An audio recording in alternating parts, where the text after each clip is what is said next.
Hi guys! Ayan, meron ako ditong tatlong avocado. Tapos, papaya. Ayan.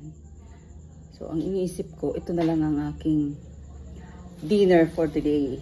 Ayan. Maganda tong papaya kasi maliit lang to na na puno. Maliit lang to na puno. Ayan, dami niyang buto. So, siguro gagawin ng punla, no? Ayan, o. Ayan. So, ito na lang yung aking magiging dinner ngayon.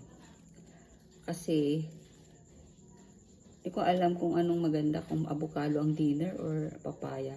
Pero ito kasi hati na eh. And this is blessing na naman kasi bigay lang to sa akin.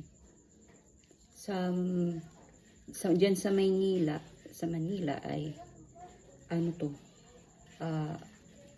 Syempre mahal. So yan, ito ay libre lang dito. So guys, mukbang tayo ng papaya. Tingnan ko ako mga tamis.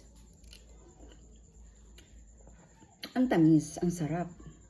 Di mo na kailangan lagyan ng gatas, di mo na kailangan lagyan ng, kasi di ba minsan lagyan ng asukal at saka gatas, tapos dinudurog. Ito hindi na. Mukbang tayo ng papaya. Ayan, ito ang aking dinner ngayon.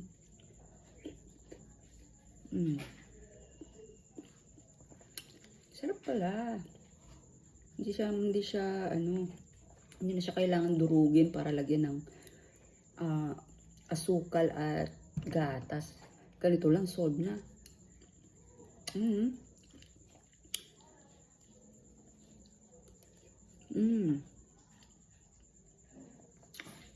Ilang talaga minsan maganda dito sa probinsya. Nakakalibre ka ng avocado, mga prutas, saging, yan. Saging, avocado, pinya. Ano pa? Suha. Mga minumukbang ko. Libre lang yan. Saging, yan. So, this is my dinner, guys. Ang sarap.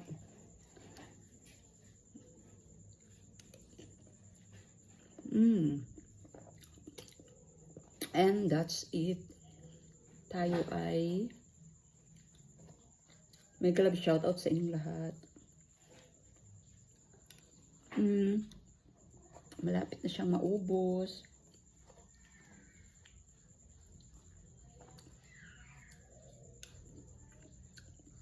Masarap pala siya maging dinner.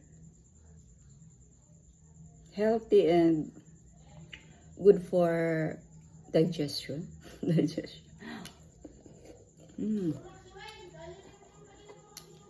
Sarap. Medyo maingay ang aking paligid kasi nandito malapit ako sa kalsada, guys. Kung napapansin ninyo yung aking mga video, may motor, ano pa, mga bata, mga nag-uusap, nagkukwentuhan kasi nga malapit ako sa kalsada. So that's it for today, guys. Have a good day. Don't forget Jesus loves you. And yan, sarap. Ubos na. Bye.